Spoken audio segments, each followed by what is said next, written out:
অনেকেই দেখা যায় বিবাহের আগে হারাম সম্পর্ক ও জেনা করে, কিন্তু তারা আবার সালাতও পড়ে। সেই সালাত আল্লাহর দরবারে কবুল হবে কিনা? ভাই তোফায়েল, আপনি যে প্রশ্ন করেছেন এর চাইতে গুরুত্বপূর্ণ প্রশ্ন, প্রাসঙ্গিক, যে বিবাহের আগে যে প্রেমের সম্পর্ক, তথাকথিত প্রেমের সম্পর্ক একজন ছেলে এবং একজন মেয়ের সাথে থাকে, এই সম্পর্কটি যদি শারীরিক সরাসরি জেনা পর্যন্ত নাও যায়, তথাপি এটি এক ধরনের জেনা। এবং এই হারাম সম্পর্ক, অবৈধ সম্পর্ক যদি কারোর মধ্যে থাকে, একটা শাস্তি তার দুনিয়াটি নিশ্চিত, তা হলো তার দাম্পত্য জীবনে আল্লাহ সুবহানাহু ওয়া তাআলা তাকে শান্তি এবং সুখ দান করবেন না। আর সেই সাথে এই জেনার যে অপরাধ, জেনার যে দায়, এর জন্য জাহান্নামের আযাব তার জন্য অপেক্ষা করবে। এটা বড় ধরনের একটি গুনাহ এবং কবিরা গুনাহ এবং বড় ধরনের অপরাধ। সেই সাথে যদি তিনি জেনা করছেন, অবৈধ সম্পর্ক রাখছেন কোনো মেয়ের সাথে বিবাহ বহির্ভূত, একই সঙ্গে তিনি সালাত আদায় করছেন, এরকম যদি হয়, আমরা আপনার প্রশ্নের উত্তরে বলবো তার সালাত কবুল হবে না, সেটা বলা যাবে না। বরং সালাত একটি স্বতন্ত্র ইবাদত, বরং এই অবস্থায় তার আরও ভালোভাবে সালাত আদায় করা উচিত। কারণ ইন্নাস সালাতা তানহা আনিল ফাহশাই ওয়াল মুনকার, সালাত মানুষকে অশ্লীল এবং অন্যায় কাজ থেকে বিরত রাখে, ফেরত রাখে, বাঁচিয়ে রাখে। যার কারণে সালাতের ব্যাপারে তিনি আরও বেশি মনোযোগী হওয়া দরকার। তার সালাত কবুল হবে না এভাবে আমরা বলবো না, তবে হ্যাঁ, যে সালাত তাকে গুনাহ থেকে বাঁচাচ্ছে না, সেই সালাত খুব বেশি মানসম্মত নয়, এটা অনুমান করা যায়। কিন্তু সালাত কবুল হবে না বা আল্লাহ সুবহানাহু ওয়া তাআলার কাছে এটা গ্রহণযোগ্য হবে না, এরকম কোনো কথা বলার কোনো সুযোগ নেই আপাত দৃষ্টিতে। এরপরে প্রশ্ন, শাহরুখ হুসাইন তন্ময়, আপনি জানতে চেয়েছেন বর্তমান প্রেক্ষাপটে ওকালতি করা কি জায়েজ? ভাই শাহরুখ, ওকালতির যে পেশা, এই পেশা গ্রহণ করা বর্তমান যুগে নানা কারণে খুবই বিপদ এর একটি কাজ।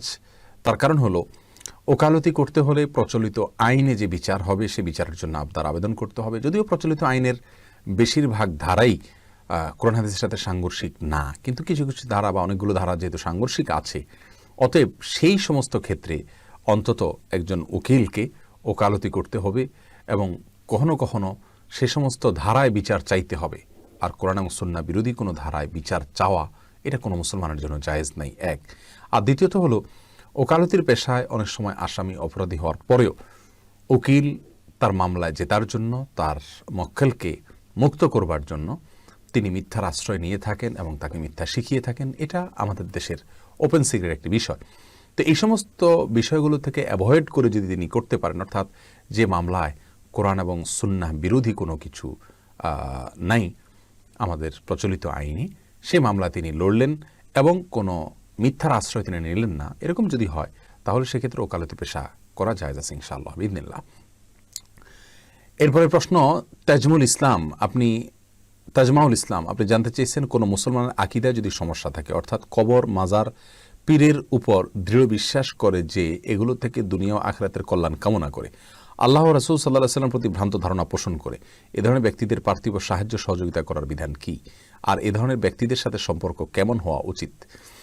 দেখুন, যদি কারোর আকীদার সমস্যাটা এই পর্যায়ে যায় যে তার আকীদাটা তাকে কাফের বানিয়ে ফেলছে, মুশরিক বানিয়ে ফেলছে, শিরকে আকবর করছেন, তিনি বড় কুফর করছেন, এরকম যদি হয়, তাহলে সেক্ষেত্রে তিনি তো কাফের হিসাবে তার সাথে সদাচরণ করবে, স্বাভাবিক সদাচরণ করবে। আল্লাহ সুবহানাহু ওয়া তাআলা বলেছেন, লা ইয়ানহাকুমুল্লাহু আনিল্লাযিনা লাম ইউকাতিলুকুম ওয়া লাম ইউখরিজুকুম মিন দিয়ারিকুম আন তাবাররুহুম ওয়া তুকসিতু ইলাইহিম। অমুসলিমদের মধ্য থেকে যারা তোমাদের মাতৃভূমি থেকে বের করে দিচ্ছে না, তোমাদের প্রতি জুলুম করছে না, তোমাদের হত্যা করছে না, তাদেরকে তোমরা সদাচরণ করতে তাদের সাথে আল্লাহ তাআলা বারণ করেন না, নিষেধ করেন না। অতএব সেই হিসাবে তার সাথে সদাচরণ করা যেতেই পারে, কিন্তু অন্তরঙ্গ বন্ধু হিসাবে তাকে গ্রহণ করার কোনো সুযোগ নেই।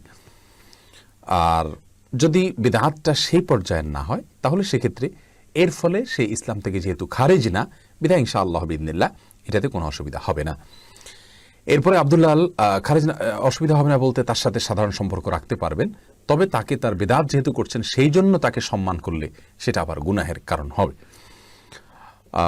এরপর আব্দুল্লাহ মামুন প্রশ্ন করেছেন, মৃত ব্যক্তির জন্য 40 প্রসঙ্গে, মৃত্যুর পর আমাদের দেশে মৃত ব্যক্তির জন্য বিশাল খাবারের আয়োজন করা হয়ে থাকে, যা 40 বলে পরিচিত। এটা সাধারণত মৃত্যুর 40 দিন পরবর্তী যে কোনো দিন করা হয়। এই প্রশ্ন উত্তর বোধ হয় আমি গত সপ্তাহে দিয়েছিলাম। হুবহু একই প্রশ্ন উত্তর কীভাবে আসলো আমি বুঝলাম না। তারপরেও যেহেতু প্রশ্ন করেছেন, আমরা বলবো যে মৃত ব্যক্তির আত্মীয় স্বজনের কাছে 40 আর 3 দিন আর 7 দিনের নামে বিভিন্ন যে খাবারের অনুষ্ঠানের দাবি করা হয় আমাদের সমাজ থেকে, এবং এটা ইসালে সবের নাম দিয়ে করা হয়, এটা হলো বর্বর কাজগুলোর মধ্যে থেকে একটি। একটা মানুষ মারা যাওয়ার পরে তার পরিবারের লোকেরা খুবই মনোবেদনায় ভোগেন, এরকম পরিস্থিতিতে তাদেরকে বরং সবাই খাবার দেওয়া উচিত, তাদের কাছে খাবার চাওয়া এটা কখনো যৌক্তিক হতে পারে না। আর কোরআন সুন্নাহ এরকম কোনো কথা নির্দেশ করেনি, এটা পরিহার করা উচিত। মেহেদী হাসান, আপনি জানতে চেয়েছেন বিয়ে করতে চাই হাফিজা বা আলেমা, কিন্তু হাফিজা আলেমা খুঁজে পেলাম না, সুতরাং বিয়ে না করলে কি গুনাহ হবে? আপনি হাফিজা আলেমা বিয়ে করতে চেয়েছেন, সেটা না পেলে আপনি বিয়ে করবেন না কেন? যদি আপনি স্বাভাবিক অবস্থায় থাকেন, বিয়ে না করলে আপনি গুনাহে লিপ্ত হবেন না, আর বিয়ে করার সামর্থ্য আছে, তাহলে আপনার জন্য বিয়ে করা সুন্নাহ। আর সুন্নাহ তরক করলে গুনাহগার হবে না, কিন্তু অনুত্তম হবে। নবী সাল্লাল্লাহু আলাইহি ওয়াসাল্লাম বলেছেন যে বিয়ে করে, বিয়ে আমার সুন্নাত, অতএব যে বিয়ে করলো না সে আমার উম্মত নয়। অতএব আপনি কেন এই রিস্ক নিতে যাবেন? বিয়ে আপনার করা উচিত। আর আপনি যেটা চাইছেন সেটা যদি না হয়, তাহলে বুঝতে হবে যে এর ভিতরে কোনো কল্যাণ আছে। হাফেজ আলেমা হলেই যে আপনার জন্য সুখ শান্তি হবে, আপনি যা চাচ্ছেন তা হবে, ব্যাপারটি সেরকম নাও হতে পারে। সেজন্য আল্লাহ সুবহানাহু ওয়া তাআলা ফায়সালা, তাতে সন্তুষ্ট হওয়া উচিত। আপনি নিজের জন্য নিজে যেটাকে ভালো মনে করেন, আল্লাহ সুবহানাহু ওয়া তাআলা আপনার জন্য যেটাকে ভালো মনে করেন সেটা চাইতে বেশি কল্যাণকর। এরপরে প্রশ্ন করেছেন হাসান, দাড়িতে খুর লাগাতে পারবো একবার ঘন করে চাপ দাড়ি উঠানোর জন্য? ভাই হাসান, চাপ দাড়ি উঠানোর জন্য খুর লাগানো জায়েজ নাই। আমাদের অনেক ভাইরা আছেন যাদের দাড়ি হয়তো অল্প আছে, তিনি দাড়িটা যাতে বেশি হয়, ঘন হয়, মোটা হয়ে ওঠে, এই জন্য বারবার শেভ করেন। তার উদ্দেশ্য হলো দাড়িটা যাতে ভালো করে ওঠে তারপরে রাখবেন। অর্থাৎ এর শেভটা ভালো উদ্দেশ্যে করা হয়ে থাকে। তো উদ্দেশ্য ভালো হলে কি হবে? পদ্ধতিটা ভালো না। মনে রাখবেন, উদ্দেশ্য ভালো হলেই সবসময় কাজ ভালো হয় না। যে কোনো কাজ ভালো হওয়ার জন্য দুটি শর্ত থাকে। এক, ওই কাজটার পদ্ধতিটা নবী করিম সাল্লাল্লাহু আলাইহি ওয়াসাল্লাম বাঁধানো পদ্ধতি অনুযায়ী হতে হবে। দ্বিতীয়, সেই কাজটি শুধুমাত্র আল্লাহকে সন্তুষ্ট করার উদ্দেশ্যে তথা ভালো উদ্দেশ্যে হতে হবে। আপনি দাড়ি চাচ্ছেন কেন? মোটা হয়ে দাড়ি ওঠার জন্য। এখানে আপনার উদ্দেশ্যটা ভালো, কিন্তু দাড়ি চাষার কোনো নির্দেশ নবী সাল্লাল্লাহু আলাইহি ওয়াসাল্লাম থেকে নাই, বরং নিষেধ আছে। নিষেধ আছে এই অর্থে যে তিনি নির্দেশ করেছেন আফুল্লুহা, তোমরা দাড়িকে ছেড়ে দাও, লম্বা করো, আর খুল্লুহা। অতএব এরকম অবস্থায় আপনি এই দাড়ি চাষা বা শেভ করার যে কাজটা, এটা আপনার জন্য হারাম হবে, এই কাজটা আপনার করা সঠিক হবে না। এরপরে প্রশ্ন দেখতে পাচ্ছি ফারহানা আহমেদ, আপনি জানতে চেয়েছেন আমার ছেলের নাম রাখছি আব্দুল্লাহ আল আবিদ, নামটা কেমন? খুব চমৎকার নাম বোন, কারণ রাসূল করিম সাল্লাল্লাহু আলাইহি ওয়াসাল্লাম বলেছেন সবচাইতে উত্তম নাম হলো আব্দুল্লাহ এবং আব্দুর রহমান। আব্দুল্লাহর চাইতে উত্তম নাম পৃথিবীতে আর নেই, আব্দুল্লাহ এবং আব্দুর রহমান। অতএব আব্দুল্লাহ নাম আপনি রেখেছেন, খুব ভালো কথা, কিন্তু আল আবিদ কোন সেন্সে রেখেছেন? আমাদের বাংলাদেশে মানুষের কয়েকটা নাম থাকে এক একজনের, এটা একটা ভুল কালচার সংস্কৃতি। একজন মানুষের একটা নাম হবে, তার নামের পরে তার বাবার নামটা লেজুর হিসাবে থাকবে, তার সাথে তার বংশগত নামটা থাকবে, given name, surname, family name, 3টা নাম দরকার পাসপোর্টের জন্য, আন্তর্জাতিকভাবে বিভিন্ন ফর্ম ইত্যাদি ফিল আপ করার জন্য। সেই হিসাবে আপনি সন্তানের জন্য একটা নাম চুজ করেন আব্দুল্লাহ, তার বাবার নামের একটা অংশকে তার নামের সাথে জুড়ে দেন, এরপরে তার ফ্যামিলিতে কোনো বড় কোনো মা, তার বংশীয় কোনো পরিচয় থাকলে সেটাকে যোগ করে দেন। ফর এক্সাম্পল, আব্দুল্লাহর বাবা যদি মোহাম্মদ হয় তাহলে আব্দুল্লাহ মোহাম্মদ, আর যদি বংশ যদি চৌধুরী হয় তাহলে আব্দুল্লাহ মোহাম্মদ চৌধুরী। এটা হলো নাম রাখার ক্ষেত্রে সুন্নাহ সম্মত আপনার ফরম্যাট। কিন্তু আমরা মানে অর্থহীনভাবে রাখি আব্দুল্লাহ আল আবিদ। আল আবিদের অর্থ হলো আবিদ বংশের ছেলে আব্দুল্লাহ, কারণ আরবিতে নামের শেষে যদি আল থাকে তার মানে হলো এটা বংশকে মিন করছে। আপনি আব্দুল্লাহ আল আবিদ রাখার মানে হলো আবিদ বংশের ছেলে আব্দুল্লাহ। আসলে কি তাই? বাস্তবতা তা না, যার কারণে এটা একটা ভুল। তবে হ্যাঁ, এটা রাখলে যে গুনাহ হবে ব্যাপারটা সেরকম না, কিন্তু এটা মানে অনর্থক বা অর্থবহ না। আব্দুল্লাহ ঠিক আছে, কিন্তু পরবর্তী অংশটি তার বংশ যদি আল আবিদ নামে কেউ না থাকে, আমরা অনেক সময় 2টা নাম রাখি, আব্দুল্লাহ তার নাম, আবিদও তার নাম, তাহলে আল লাগবেন কেন? আল লাগানোর কোনো প্রয়োজন নেই। আর দ্বিতীয়ত হলো একটা মানুষের 2টা নামেরও প্রয়োজন নেই, কিন্তু যেভাবে আছে সেভাবে রাখলেও কোনো অসুবিধা নেই ইনশাআল্লাহ বিদিনিল্লাহ। এস.এম.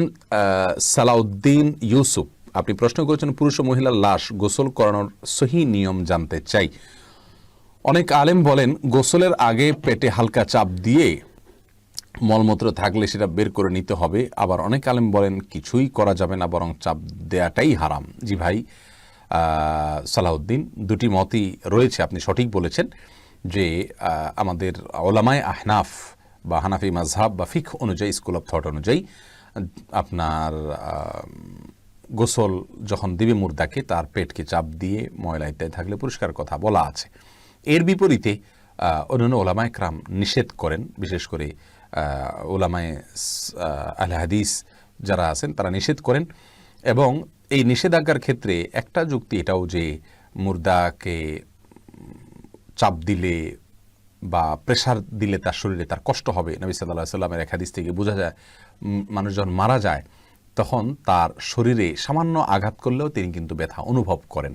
এই সমস্ত কারণে এবং আরও কিছু কারণে এটা নিষেধ করা হয়ে থাকে। আর যারা চাপ দিতে বলেন ওনাদের যুক্তি হলো যদি চাপ দিয়ে ময়লা পরিষ্কার না করা হয় তাহলে সেক্ষেত্রে জানাজাতে যখন নেওয়া হবে তখন বা আগে পরে কোনোভাবে কাফন নাপাক হতে পারে, যেটা কাম্য হতে পারে না। এই কারণে বলা হয়ে থাকে। বিষয়টি মতপার্থক্যপূর্ণ, এটা ইজতিহাদি বিষয়। কোনো একটাকেই আমরা সঠিক আর একটাকে সরাসরি ভুল এভাবে বলবো না। তবে হ্যাঁ, দলিলের দিক থেকে যার কাছে বেশি যেটা সমৃদ্ধ মনে হবে সেটার উপর আমল করতে পারি। এমডি হাসিবুর রহমান আপনি জানতে চেয়েছেন আমরা সাধারণ মানুষ কিভাবে দিন প্রচার করব। ভাই হাসিবুর রহমান, দিন প্রচার করা খুবই ভালো একটি কাজ। বাল্লিগু আন্নি ওয়ালাউ আয়া, নবী সাল্লাল্লাহু আলাইহি ওয়াসাল্লাম বলেছেন আমার পক্ষ থেকে একটি আয়াত হলো তুমি অন্যের কাছে পৌঁছে দাও। কিন্তু মনে রাখবেন দিন প্রচার করার এই কাজটি অত্যন্ত দায়িত্বশীলতার সাথে আঞ্জাম দিতে হবে। কারণ আপনি আপনার প্রচারে যদি কোনো ভুল কিছু প্রবেশ করিয়ে থাকেন, ভুল কিছু প্রচার করেন, তাহলে কিন্তু ভালো কিছু প্রচার করলে যেমন সওয়াব হইতো, ভুল কিছু প্রচার করলেও আপনাকে গুনাহের ভাগ নিতে হবে। আর এই জন্য দিন প্রচারের পদ্ধতি জানার আগে জানতে হবে দিন প্রচার করতে হবে শুধুমাত্র যেটুকু জানেন সেটুকু। যেভাবে প্রচার করা উচিত, যে অ্যাপ্রোচে প্রচার করা উচিত সেই অ্যাপ্রোচে করবেন। আজ সাধারণ মানুষ সোশ্যাল মিডিয়াতে ইসলাম প্রচার করতে গিয়ে দেখা গেল যে কোথাও সীমা লঙ্ঘন করে ফেলছেন, কোথাও আঘাত করে ফেলছেন অন্যকে, কোথাও আক্রমণ করে ফেলছেন, কোথাও আপত্তিকর শব্দ চয়ন করে ফেলছেন। এইসব কারণে তার দিন প্রচারটা কিন্তু প্রশ্নের সম্মুখীন হয়ে যাচ্ছে। প্রিয় দর্শক, সেজন্য আপনাকে দিন প্রচার আগে শিখতে হবে বিনয়ের সাথে, বিনম্রতার সাথে, সৌন্দর্যের সাথে, কারোর সাথে তর্কে না জড়িয়ে, কাউকে আক্রমণ না করে সুন্দর ভাষায় আপনাকে দাওয়াত পেশ করতে হবে। আরও দাওয়াতের উসুলগুলো জানতে হবে, মূলনীতিগুলো জানতে হবে। আর প্রচার করার পদ্ধতি আপনি জানতেছেন কিভাবে আপনি প্রচার করবেন। এটা তো অনলাইনে সোশ্যাল মিডিয়াতে আপনি যদি কোনো একটা পোস্ট ভালো দেখেন, পড়েন, সেটাকে শেয়ার করে আপনি দিন প্রচারে শামিল হতে পারেন, সেটাকে পোস্ট করে দিন প্রচারে শামিল হতে পারেন। আর এছাড়া আপনার পরিচিত অপরিচিত মানুষদের মধ্যে আপনি সবচেয়ে বড় প্রচার হবে আপনি নিজে যদি ভালো মানুষ হয়ে যান। মনে রাখবেন আমরা এক একজন কিন্তু ইসলামের এক একজন অ্যাম্বাসেডর। আপনি আমি, আমাদের আচার আচরণ, আমাদের আমল, আমাদের আখলাক, আমাদের চিন্তা চেতনা, আমাদের কর্ম, এগুলোর মাধ্যমে কিন্তু আমাদের আশপাশের মানুষকে আমরা প্রভাবিত করতে পারি। আমি যদি ভালো মানুষ হই তাহলে আমাদের আশপাশটা দেখে আমাকে দেখে অনুপ্রাণিত হবেন, তারাও ভালো মানুষ হতে চাইবেন। এটাও কিন্তু দিন প্রচারের একটা অংশ। আল্লাহ তাআলা তৌফিক দান করুন। এরপর চলে যাচ্ছি পরবর্তী প্রশ্নে। রাকিব হাসান আপনি জানতে চেয়েছেন সালাতুত তাসবিহ কি বিদআত। ভাই রাকিব হাসান, সালাতুত তাসবিহ কি বিদআত সরাসরি আমি বলবো না। কেউ কেউ বলে থাকেন কিন্তু আমরা বলবো না।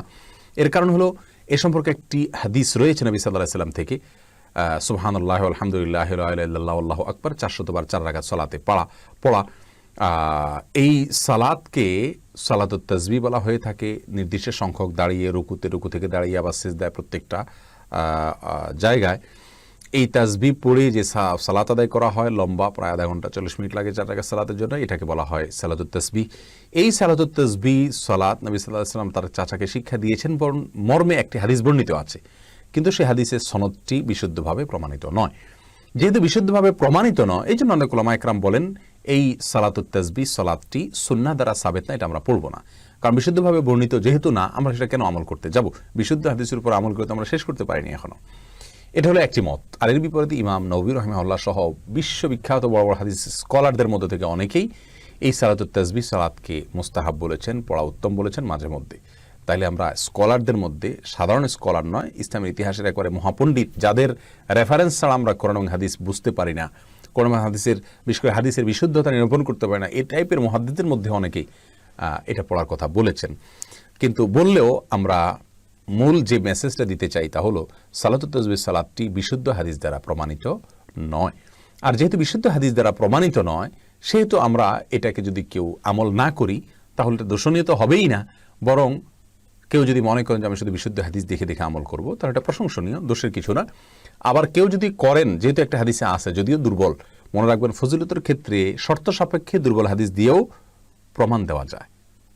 তো সেই ভিত্তিতে অথবা মুহাদ্দিসরা অনেকেই এই দুর্বলতাকে হয়তো সহনীয় পর্যায়ে মনে করেছেন, সেজন্য তারা এই সালাত পড়তে বলেছেন। তার উপর ভিত্তি করে যদি কেউ পড়েন তাকে আমরা সরাসরি বিদআতি বলতে যাব না। তবে হ্যাঁ, বিশুদ্ধ সূত্রে হাদিসটি বর্ণিত নয়। এরপরে প্রশ্ন চলে যায় এমডি আর অপু, আপনি জানতে চেয়েছেন অবস্থা ভেদে দাঁড়ায় প্রস্রাব করা যাবে কি না। হ্যাঁ ভাই অপু, দাঁড়িয়ে পেশাব করা যাবে যদি আপনি দাঁড়িয়ে পেশাব করা আর প্রয়োজনীয়তা কখনো অনুভব করেন। কথার কথা, অনেক লোকজন আছেন যারা বসে পেশাব করলে পেশাব পরিষ্কার হয় না, ক্লিয়ার হয় না। পেশাব ক্লিয়ার করার ক্ষেত্রে প্রয়োজনে তাদেরকে দাঁড়িয়ে পেশাব করতে হয়। যদি এরকম হয় সেটা ভিন্ন কথা। অথবা অনেক সময় দেখা যায় যে অনেকেই দাঁড়িয়ে যদি পেশাব না করেন, এমন কোনো পরিস্থিতি তিনি আসেন যেখানে পেশাব দাঁড়িয়ে না করে বসে করতে গেলে আশপাশটা এরকম নোংরাতে তার জামা কাপড় ভরে যাবে।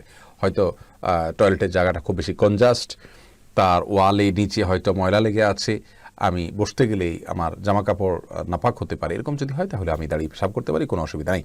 তো স্বাভাবিক অবস্থাতে, সাধারণ অবস্থাতে দাঁড়িয়ে পেশাব করা প্রশংসনীয় নয়, অনুচিত এবং সুন্নাহ বিরোধী কাজ। নবী সাল্লাল্লাহু আলাইহি সাল্লাম, বুখারীর বর্ণনায় আসছে যে তিনি আতা কওমিন ফাবালা কাইমান ওয়া তাওয়াদ্দা, তিনি একবার একটা ময়লার স্তূপের কোথাও কোনো জায়গা দিয়ে যাচ্ছেন বা সেখানে আসছেন, আসার পরে সেখানে পেশাব করেছেন, দাঁড়িয়ে পেশাব করেছেন। নিশ্চয়ই জায়গাটা এত বেশি ময়লায় পরিপূর্ণ ছিল যে বসার মতো পরিবেশ ছিল না। অতএব এরকম পরিস্থিতিতে দাঁড়িয়ে পেশাব করা জায়েজ আছে ইনশাআল্লাহ বিইذনিল্লাহ। আর এর বাইরে যদি দাঁড়িয়ে কেউ পেশাব করে সেটা কিন্তু হারাম হবে, বড় ধরনের কোনো কবিরা গুনাহ হবে, বিষয়টি কিন্তু সেরকম না। আমরা এটাকে যত বড় অপরাধ মনে করি, অপরাধটা আসলে এত বড় না। আমাদের সমাজে অপরাধের মাত্রা জ্ঞান অনেক সময় আমাদের থাকে না। দাঁড়িয়ে পেশাব করলে মসজিদের আশেপাশে কোনো টয়লেটে তাকে যেভাবে আমরা হামলে পড়ি, এর চাইতে বড় অপরাধ করলেও দেখা যায় আমরা কিছু বলি না। অথচ দাঁড়িয়ে পেশাব করার বিষয়টা এরকম জঘন্য কোনো কিছু না। তবে হ্যাঁ, এটা অনুচিত, সন্দেহাতীতভাবে অনুচিত, এবং এটা করা যাবে না বিনা কারণে। এরপরে প্রশ্ন করেছেন বাইজিদ ভুঁইয়া, মাযহাব কিভাবে মানা যায়? ভাই বাইজিদ, মাযহাব মানা বলতে সাধারণত বোঝানো হয়ে থাকে কোরআন এবং হাদিসকে কোনো একজন স্কলারের বুঝ অনুযায়ী গ্রহণ করা। এটাকে মাযহাব মানা বলতে সাধারণত বোঝানো হয়ে থাকে। ইসলামের ইতিহাসে অনেকগুলো মাযহাব ছিল, তার ভিতরে সবচেয়ে প্রসিদ্ধ 4টি মাযহাব, ইমাম আবু হানিফা রাহিমাহুল্লাহ, ইমাম শাফি, ইমাম আহমদ বিন হাম্বল, ইমাম মালিক রাহিমাহুল্লাহ। এই 4টি মাযহাবের প্রতিটি মাযহাবেরই অনুসারী যারা, তারা কিন্তু 4 জন ব্যক্তিকে অনুসরণ করেন না, তারা কোরআন এবং হাদিসকে এই 4 জন ব্যক্তির ব্যাখ্যায় অনুসরণ করেন। অতএব এ অর্থে মাযহাব মানাটা দোষণীয় নয়। হ্যাঁ, যদি এমন হয় যে উনি যা বলেছেন আমি তা মানব, সেটা দলিল সমৃদ্ধ হোক বা না হোক, অন্ধের মতো, এরকম যদি হতো তাহলে সেক্ষেত্রে সেটা অবশ্যই নিন্দার ছিল। এবং এরকম যদি কেউ কারোর অনুসরণ করে, আছে অনেকের অনুসরণ করে এভাবে, তাহলে সেটা কিন্তু সত্যি নিন্দনীয় এবং নিকৃষ্টতম। কিন্তু এর বাইরে যদি কোরআন এবং হাদিসের আলোকে যতক্ষণ তিনি আমাকে পরিচালিত করবেন, ততক্ষণ আমি তার অনুসরণ করব। এরকম যদি হয় তাহলে তাতে কোনো অসুবিধা নাই। বরং আমরা সাধারণ মানুষ কোরআন এবং হাদিসের সবগুলো জিনিসকে আমরা নিজেদের যোগ্যতায় বোঝা, এটা একরকম কঠিন, দুঃসাধ্য ব্যাপার। অতএব কোনো আলেমের আশ্রয় আমাদেরকে নিতে হয় কোরআন হাদিসকে বোঝার ক্ষেত্রে। এরপরে প্রশ্ন করেছেন ডালিম আহমেদ, আপনি জানতে চেয়েছেন আসরের সালাত মাগরিবের কতক্ষণ আগ পর্যন্ত পড়া যায়? এ বিষয়ে ভাই ডালিম, সহিহ মুসলিমে বর্ণিত হয়েছে, নবী সাল্লাল্লাহু আলাইহি ওয়াসাল্লাম বলেছেন, ওয়া ওয়াক্তুল আসরি মা লাম তাসফাররা শামস, অর্থাৎ সূর্য যতক্ষণ পর্যন্ত হলদে বর্ণ না হয়ে যায় ততক্ষণ পর্যন্ত আসরের সালাতের ওয়াক্ত থাকে। তার মানে আসর সালাতের গ্রহণযোগ্য ওয়াক্ত ততক্ষণ পর্যন্ত থাকে। আর সূর্য হলদে বর্ণ হওয়ার পরেও ওয়াক্ত থাকে, কিন্তু সেটা আর গ্রহণযোগ্য ওয়াক্ত থাকে না, ওটাকে মাকরুহ ওয়াক্ত বলা হয়, অর্থাৎ অপছন্দনীয় ওয়াক্ত বলা হয়, কিন্তু তখনও সালাত পড়া যায়। মূলত সূর্য যখন ডুবা শুরু হয় তার আগ পর্যন্ত আসরের সালাত পড়া যায়, কিন্তু হলদে বর্ণ হওয়ার আগ পর্যন্ত হলো এর মূল টাইম। আর হলদে বর্ণ হয়ে গেলে তখন এটা সিরিয়াস আওয়ার হিসাবে আপনি পড়তে পারবেন, ইমার্জেন্সি আওয়ার হিসাবে পড়তে পারবেন, কিন্তু ওই টাইমে পড়া অনুচিত বা মাকরুহ। এরপরে প্রশ্ন করেছেন তানভীর স্বপ্ন, আপনি জানতে চেয়েছেন ভাই সেজদে সাহুর সঠিক নিয়ম কি? ভাই তানভীর, সেজদে সাহু নিয়ে অনেক কথা, আমরা এই সংক্ষিপ্ত ভার্সনে উত্তর দেব না ইনশাআল্লাহ। সেটা নিয়ে আমরা স্বতন্ত্র ক্লিপ আল্লাহ চাহেন তো আমরা তৈরি করে আপনাদেরকে উপহার দেওয়ার চেষ্টা করব। সেজদে সাহুর আমাদের দেশে ওলামায়ে কেরামের প্রচলিত যে পদ্ধতি, অর্থাৎ ডান দিকে সালাম ফিরিয়ে তারপরে 2টা সেজদা দিয়ে উঠে আবার আত্তাহিয়াতু দুরূদ ইত্যাদি পড়ে পরপর সালাম ফিরানো। আর সৌদি আরবের স্কলারগণ আরেকটা পদ্ধতির কথা বলেন, সেটা হলো সালাম ফেরানো ছাড়া সরাসরি 2টা সেজদা দিয়ে উঠে এরপরে সালাম ফিরাই দেওয়া আর দ্বিতীয়বার আত্তাহিয়াতু না পড়া। এই 2টার কোনোটাকেই সরাসরি ডিসকাস করার সুযোগ নেই। অনেক ওলামায়ে কেরাম বলেন ভুলের উপরে ডিপেন্ড করবে যে আপনি কোন পদ্ধতিতে সিজদা সাহু দিবেন, ভুলের ধরনের উপর নির্ভর করবে। কিছু কিছু ভুলে প্রথম পদ্ধতি, কিছু কিছু ভুলে দ্বিতীয় পদ্ধতি আপনি অবলম্বন করবেন। আরও বিস্তারিত আলোচনা রয়েছে প্রিয় দর্শক, যেহেতু বিষয়টি খুবই গুরুত্বপূর্ণ, আমরা ইনশাআল্লাহ বিসমিল্লাহ এটার উপরে স্বতন্ত্র ক্লিপ আপনাদের উপহার দেব। মশিউর রহমান প্রশ্ন করেছেন, শেখ সালাম নেবেন জীবনের সুখ ও পরিবারের শান্তির জন্য কি করণীয়? ভাই মশিউর রহমান, এই বিষয়ে আমাদের ইউটিউব চ্যানেল এবং আমাদের পেজে আপনি একটি ক্লিপ পাবেন যে পারিবারিক জীবন কিভাবে সুখ শান্তিতে পরিপূর্ণ হবে। অনেকগুলো পরামর্শ সেখানে বলা আছে। তার ভিতরে প্রথম পরামর্শ হলো, আপনি বিয়ের অনেক আগে থেকে সূরা ফুরকান আয়াত নম্বর 74 বেশি বেশি পড়বেন। রব্বানা হাব লানা মিন আজওয়াজিনা ওয়া যুররিয়াতিনা কুররাতা আয়ুন ওয়াজআলনা লিল মুত্তাকিনা ইমামা। অর্থাৎ আল্লাহ স্ত্রী সন্তান যা দিবেন আমাকে, এবং মেয়েরা পড়বেন স্বামী সন্তান যা দিবেন আমাকে। এই অর্থে এগুলো যেন আমাদের চোখ জুড়ায় এরকম হয় এবং তারা যেন মুত্তাকির ইমাম হতে পারে, আমরা সবাই মিলে এই দোয়া বেশি বেশি করবেন বিয়ের আগে থেকে। এবং জীবনসঙ্গী হিসাবে দিনদার পাত্র অথবা পাত্রীকে অবশ্যই অগ্রাধিকার দিবেন এবং নো কম্প্রোমাইজের লেভেলে যাবেন এই ক্ষেত্রে। আর তৃতীয়ত হলো, আল্লাহর কাছে সাধারণভাবে দোয়া করতে থাকবেন যাতে সৎ এবং নেককার মুত্তাকি জীবনসঙ্গী হয়। চতুর্থত হলো, আপনার দাম্পত্য জীবনের সুখ শান্তির জন্য বিয়ের সময় বিয়ের আগে যে সমস্ত অনাচার হয়ে থাকে এগুলো থেকে বেঁচে থাকবেন, কারণ হারামে আল্লাহ সুবহানাহু ওয়া তাআলা আরাম দেন না। সেগুলো থেকে তাকওয়ার সাথে সুন্নাহ পদ্ধতিতে বিয়ে করবেন, ইনশাআল্লাহ শান্তি আল্লাহ তাআলা দান করবেন। পঞ্চমত হলো, বিয়ে করার পরে সর্বোচ্চ ধৈর্যের পথ আপনাকে অবলম্বন করতে হবে, সেটা আপনি স্ত্রী হন অথবা পুরুষ হন। আমাদের নবী সাল্লাল্লাহু আলাইহি ওয়াসাল্লামের দাম্পত্য জীবনে অনেক সমস্যা দেখা দিয়েছে। প্রচণ্ড ধৈর্যের তিনি পরিচয় দিয়েছেন এবং ধৈর্যের পরীক্ষা উত্তীর্ণ হয়েছেন। এর মাধ্যমে কিন্তু দাম্পত্য জীবন সুখ শান্তি হয়। আর অনেকগুলো পদ্ধতি সেখানে বাতানো আছে, আপনি ক্লিপটা দেখে নেবেন। ভাই মশিউর রহমান জানতে চেয়েছেন, আপনার প্রশ্ন উত্তর দিলাম। তোফায়েল জানতে চেয়েছেন, আমাদের দেশে যে মুজিব শতবার্ষিকী পালন হবে এটা ইসলামে কতটুকু জায়েজ, আর মুসলিম হত্যাকারী নরেন্দ্র মোদীকে প্রধান অতিথি হিসেবে আনা কি মুনাফিকি হবে? ভাই তোফায়েল, নরেন্দ্র মোদীকে আমাদের দেশে মুজিব শতবার্ষিকীতে আনার যে সিদ্ধান্ত সরকার নিয়েছেন, সেই সিদ্ধান্তকে পুনর্বিবেচনা করার জন্য এদেশের শত শত লক্ষ লক্ষ বরং কোটি মানুষ আবেদন করছে, আমরাও আবেদন করছি। কারণ মুসলমানদের রক্তে তার দুহাত রঞ্জিত, এখনও তিনি মুসলমানদের হত্যায় লিপ্ত, এরকম একজন সময়ের অন্যতম বড় হিটলার, তাকে যদি কোনোভাবে এদেশে অতিথি করে আনা হয়, বিশেষ করে সে হত্যাকাণ্ডে লিপ্ত, মুসলিম বলে কোনো কথা নয়, মানবতা বিরোধী অপরাধে লিপ্ত এরকম একজন মানুষকে যদি অতিথি হিসাবে আনা হয়, সেটা আমাদের দেশের মানুষের জন্য অপমান হবে। এদেশের মানুষের চিন্তা এবং আদর্শের সাথে এটা কোনোভাবেই মানানসই হবে না। সেজন্য আমরা এটা যারা করবেন তাদেরকে আমরা বিনীতভাবে অনুরোধ করব, তারা যেন এই সিদ্ধান্তকে পরিবর্তন করেন। আর অমুসলিমদের মধ্যে কেউ যদি মুসলমানদেরকে হত্যা করে, তাদের সাথে যদি কেউ ব্যক্তিগতভাবে তাদের সাথে টান ভালোবাসা থাকে, বন্ধুত্ব থাকে, তাহলে তাদের ইমান নিয়ে প্রশ্ন তোলা যেতে পারে। এরকম ভয়াবহ বিষয়, আল্লাহ তাআলা মাফ করুন। শিপন আমাদের পরে প্রশ্ন করেছেন, ইসলামী ব্যাংকে টাকা ফিক্সড ডিপোজিট করে লাভ নেওয়া জায়েজ হবে কিনা? ভাই শিপন, এই বিষয়ে আমরা বারবার উত্তর দিয়েছি। ফিক্সড ডিপোজিট করে ইসলামী ব্যাংকগুলোতে তার লভ্যাংশ খাওয়া অনুচিত হবে যদি বিকল্প কোনো পথ আপনার কাছে খোলা থাকে। ফর এক্সাম্পল, আপনার ব্যবসার কোনো রাস্তা আছে, হোক অল্প পয়সা আসবে, ইসলামী ব্যাংকগুলোতে না রেখে আপনার সে পথটা অবলম্বন করা উচিত। তার কারণ হলো, ইসলামী ব্যাংকের যে উপার্জন সেটা শতভাগ সন্দেহমুক্ত নয়। নবী সাল্লাল্লাহু আলাইহি ওয়াসাল্লাম বলেছেন, আল হালালু বাইয়িন ওয়াল হারামু বাইয়িন ওয়া বাইনহুমা মুশতাবিহাত, অর্থাৎ হালাল স্পষ্ট, হারামও স্পষ্ট, আর এই দুইটার মাঝখানে কিছু আছে যেগুলো সন্দেহযুক্ত। এই সন্দেহযুক্তগুলো থেকে যে বেঁচে থাকতে পারবে সে তার তাকওয়াকে রক্ষা করতে পারলো। বিধায় ইসলামী ব্যাংকের থিওরি এবং প্র্যাকটিক্যালের ভিতরে অনেক বেশকম থাকে। যেহেতু বেশকম থাকে আর সেজন্য সন্দেহ থেকে যায়, এই জন্য আপনি এখানে ফিক্সড ডিপোজিট না করে অন্য কোনো জায়গায় হালাল খাতে লাগানোর সুযোগ থাকলে সেটা করা উচিত, আপ্রাণ চেষ্টা করা উচিত। যদি বিকল্প কোনো পথ না থাকে তাহলে আপনার জন্য এটা জায়েজ হবে ইনশাআল্লাহ হবে ইদনিল্লাহ, যেহেতু এটাকে একেবারে কাট্টা এবং পরিষ্কার হারাম আমরা বলতে পারছি না, অতএব আপনার জন্য জায়েজ হবে যদি নিরুপায় থাকেন আপনি। এরপরে প্রশ্ন করেছেন ইরফান রাতুল, কাউকে না বলে কি জিহাদে যাওয়া যাবে? ভাই ইরফান রাতুল, কাউকে না বলে জিহাদে যাওয়া বলতে কি বোঝাচ্ছেন আপনি? জিহাদের অনেকগুলো স্তর আছে। যখন নাফির আম হয়, অর্থাৎ গণহারে প্রত্যেককে জিহাদের জন্য বের হতে হয়, এরকম কমন নির্দেশ যদি কখনো চলে আসে, তখন সেই নাফির আমের সময় যে জিহাদ, সেই জিহাদে বের হওয়ার জন্য কারোর পারমিশনের কোনো প্রয়োজন নেই। কিন্তু নাফির আম যদি না হয় তাহলে সেক্ষেত্রে সর্বাবস্থায় কিন্তু আপনি মনে চাইলে জিহাদের জন্য দৌড় দিতে পারবেন না।